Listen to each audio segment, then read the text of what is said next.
Allez, on démarre le vlog comme ça, on assume la bêtise, voilà. Ça commence pas comme on voulait. On s'est un peu mis sur le côté là, on n'arrive pas à repartir parce que malheureusement, garde au sol pas assez haute. On vient quand même de tout là-haut et en fait en repartant, pas de marche arrière possible. Et voilà, je me suis bloqué comme ça. Il y a un fermier qui vient nous aider, avec qui j'avais bossé pour Yann Arthus, qui est adorable, il va nous sauver, enfin, j'espère en tout cas. Du coup je suis avec Loïc, on voulait faire des petites vacances tranquilles, en même temps filmer. Là, on allait à un lac et au final on s'est coincé. On a réussi à sortir de là et on s'est recoincé, on a réussi à sortir et là game over. C'est bon, à un moment donné on bascule sur de l'aide, on va dire. Mais ouais, là elle est coincée hein. Ouais. Alors ce qu'il faut aussi dire à la vidéo, Laurent, c'est quoi? Que là t'es en 12 800 ISO et qu'en fait tu fais bientôt nuit. Ouais, on a loué un Airbnb 80 € la nuit, c'est pour dormir dedans quoi, c'est pas pour dormir dans la voiture. S'il n'y a pas de vidéo, c'est qu'on n'est pas sorti de là quoi. Voilà. Et si vous trouvez cet appareil photo, ouais, c'est une piste. Bon, j'ai en profité, du coup le but c'est de tester surtout mes nouvelles lipos. J'ai pris des GNB 1850 mAh. Et je l'ai utilisé pour des prestats sur le Cinehoop, sur le Chimera 6 pouces et surtout, c'est ces beaux pavés là, GNB 3000 mAh, j'ai fait un vol avec déjà, c'est une tuerie. Et les troisièmes du coup, c'est les Dogcom 1850 mAh. Donc on va pouvoir comparer aussi avec les GNB. C'est vraiment ce qui va remplacer pour moi Tattoo. L'idée c'est de vous montrer un petit peu ce que ça donne à la montagne si on arrive à sortir de là. Allez putain, heureusement qu'on en rigole.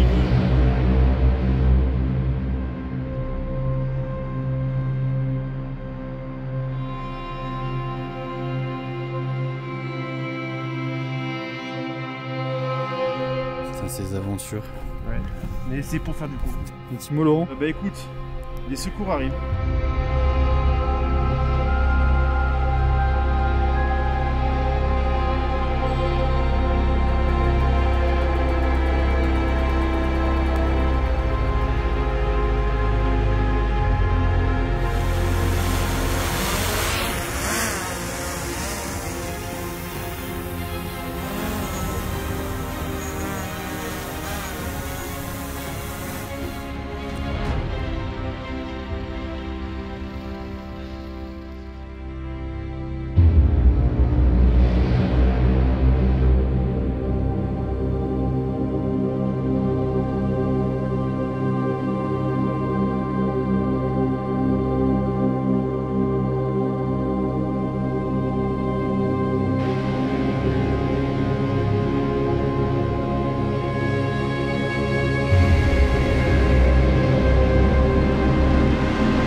Nous sommes sortis vivants de cette péripétie. Alors je vous avoue qu'on n'a pas trop pensé à filmer parce que c'est quand même assez tendu. On a des belles falaises tout autour de nous. On a un temps plutôt sympathique, en tout cas une ambiance bien sympathique. Je pense qu'on va aussi essayer bien évidemment d'aller là. Donc voilà, on va démarrer tranquillement je pense avec une petite batterie de Mavic là pour se chauffer, voir un petit peu l'environnement. Et attaquer un petit peu tranquillement après les différentes lipos qu'il y a à essayer. On y va ?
Voilà, sur le deuxième spot, Loïc est à la voiture, c'est pour ça que je suis tout seul, ne vous inquiétez pas, il va bien. En tout cas, par contre, Storm, il va pas très bien. Vous verrez son petit vlog à lui sur sa chaîne si vous voulez plus de détails là-dessus. Je suis allé là-haut, j'ai fait 2 petits vols, en tout cas avec une des batteries.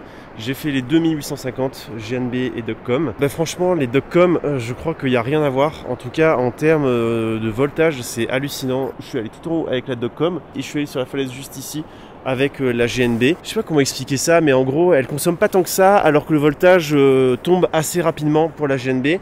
Alors que la Dogcom, le voltage il est impeccable jusqu'au bout. Mais par contre, ça consomme, il y en a la plus grosse batterie que j'ai faite, j'ai quand même consommé 1000 mAh. Mais ça veut dire qu'il y avait encore de la marge et je pense que là encore, il y aura encore de la marge, c'est hallucinant, je pense que je vais vraiment en acheter encore 5 ou 6 quoi. J'ai complètement oublié de le préciser, mais bien évidemment, c'est absolument pas sponsorisé. Alors évidemment, j'ai un lien affilié chez la caméra embarquée, je vous invite à acheter ces batteries, en tout cas si l'une d'elles vous intéresse sur leur site, parce que c'est quasiment qu'eux qui les ont en stock régulièrement. Mais je les ai achetés, les LiPo, je les ai achetés avec la boîte, donc vraiment, j'ai aucune raison de dire l'une des batteries est mieux que l'autre, donc au moins, vous avez toute la transparence à ce sujet. Et là, tu vois, ça va mieux. Je me dis, je reviens vers nous et là, regarde. Oh là là là là. T'as vu? C'est trop bizarre ce qu'il a fait. C'est là que tu me dis, fais gaffe et tout. Et là, regarde, tu vois. Oh. Salut, c'est moi du futur. J'ai oublié de préciser que les GNB ont une particularité. Elles peuvent être chargées en HV. Alors, je ne vais pas vous expliquer ce que c'est que le HV. Les LiPo, on peut les charger sur notre chargeur en 4,2 volts. Et celles-là, on peut les charger en 4,35 volts. C'est une chose très importante à prendre en compte parce que quand elles sont chargées normalement, elles sont en 120C. Et lorsqu'on les charge en HV, c'est jusqu'à 240C. Donc, normalement, ça n'a rien à voir. Donc, bien évidemment, ça aura un impact énorme par rapport à la comparaison que je fais sur surtout les Dogcom, et c'est à partir de là qu'on pourra vraiment conclure lesquelles sont les meilleures, en tout cas si elles sont vraiment équivalentes ou pas.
Voilà, sur un nouveau jour, nouvelle journée avec de nouvelles aventures. Mon jugement est de plus en plus pertinent sur les LiPo, je commence vraiment à voir les différences. J'ai vraiment une préférence pour les Dogcom, les GNB sont vraiment chouettes, mais alors attention, on est quand même dans des conditions assez particulières parce que là aujourd'hui on est dans enfin en tout cas pour l'instant on est dans du négatif.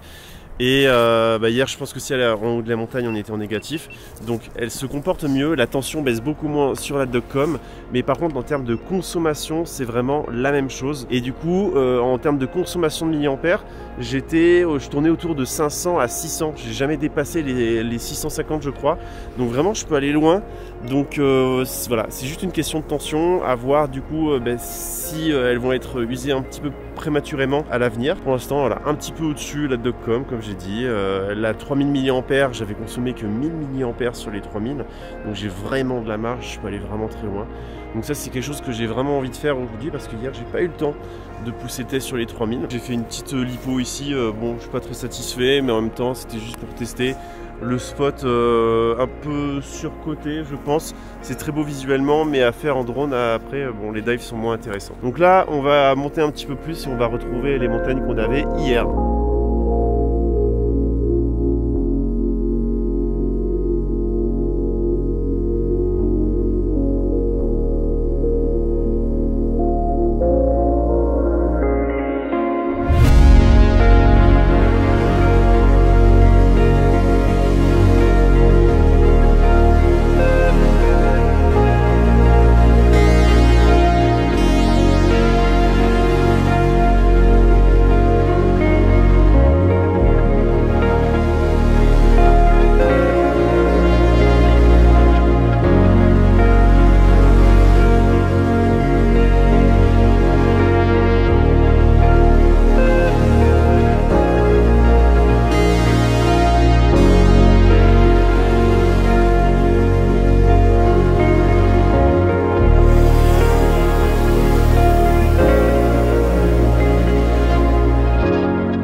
Bon, il fait super froid en vrai. Je pense qu'on est vers les -6 ou -5, quelque chose comme ça à l'ombre. C'est assez difficile à piloter là, avec les mains gelées et tout, on est hyper rigide. Mais bon, du coup j'ai pu tester la 1850 mAh en HV. En termes de vol, bah écoutez, je suis pas allé au bout parce que j'avais les mains gelées, j'étais pas trop près. Mais franchement j'ai pu aller très loin. C'était vraiment une batterie très tranquille. J'ai pas voulu faire quelque chose d'extraordinaire, c'était surtout pour repérer le spot et puis tester la batterie. Et bon, maintenant que je vois qu'il n'y a aucun problème, on va essayer la 3000 mAh en HV. On va voir s'il y a une vraie grosse différence. Je pense que ça va être très intéressant parce que déjà qu'il y avait une sacrée différence avec la 1008, la 3000 ça va être encore autre chose.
Bon bah écoutez, je pense que j'ai tout ce qu'il me faut. En tout cas, j'ai absolument tout testé. La 3000, c'est fait. Pareil, hein, j'ai fait ce que j'ai pu. Là, une fois qu'on est là-haut, c'est un petit peu compliqué de savoir où on est, les endroits où on peut capter et tout ça. Donc j'ai préféré être tranquille, surtout que la semaine prochaine, je fais du très lourd. Donc il ne s'agissait pas maintenant de faire des bêtises. Heureusement que vous êtes attentifs dans mes messages privés sur Instagram parce que vous étiez beaucoup à me rappeler que ce qui était important pour vous, c'est de savoir combien de minutes vous pouvez espérer faire avec ces différentes lipos. Il faut savoir d'abord que les chiffres que je vous donne, ça va être que des chiffres théoriques, même si moi je les applique dans la pratique. C'est quelque chose qui est vraiment propre à moi, propre à mon pilotage, propre à ma machine.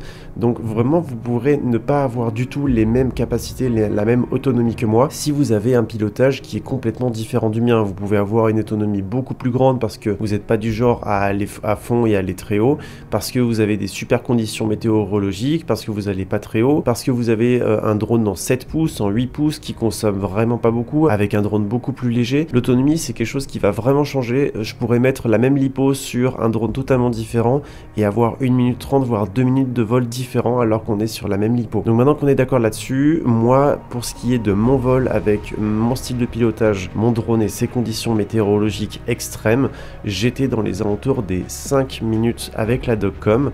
Donc c'est vraiment chouette, c'est vraiment très chouette, voire même 5 minutes 30 je crois j'ai fait à certains vols. Pour les GNB, quand elles étaient chargées en 4,2 volts en classique, les 1850 j'étais à environ 4 minutes 30 de vol. J'allais un peu moins loin mais en soi j'avais pas beaucoup consommé. Je pense qu'on peut se rapprocher des Dogcom très facilement, mais pas dans des conditions aussi extrêmes. En revanche, lorsque on les recharge en IHV, ces 1800, elles se rapprochent vraiment beaucoup plus des Dogcom, voire je pense équivalent et peut-être même mieux, mais j'ai pas poussé le test extrêmement loin. Et pour ce qui est des 3000 mAh, quand elles sont chargées en IHV, vraiment là on peut aller dans l'espace. Je crois que j'ai fait 6 minutes de vol Et si on a les conditions parfaites et avec mon style de pilotage et mon drone, je pense que je peux facilement faire les 7 minutes 30 de vol, voire même peut-être plus. J'aimerais bien essayer un jour dans des conditions optimales, voir vraiment ce que ça donne. C'est vraiment assez impressionnant et je peux aller très très loin et je peux voler très longtemps et c'est très rassurant lorsqu'on fait du long range. C'était vraiment le séjour test et vraiment les tests sont extrêmement concluants. Toutes les batteries que j'ai faites, j'en suis extrêmement satisfait. Les Tattu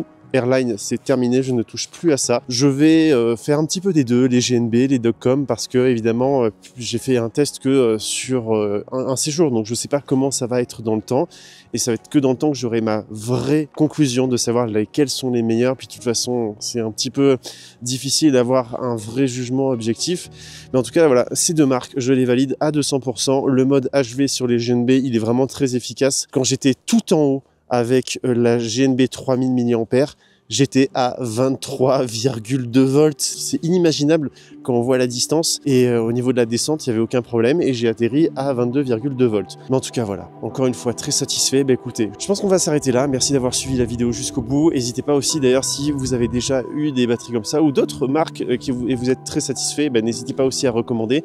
En tout cas, moi, d'avoir testé ces batteries dans des conditions aussi extrêmes, ça montre, je pense, à quel point elles sont efficaces et j'ai hâte de les essayer en été avec des belles températures. Je pense que vous êtes vraiment pas prêts pour les prochaines vidéos et la prochaine expédition que je vais faire, ça va être une vraie dinguerie. Alors d'ici ce périple, je vous dis salut et portez-vous bien.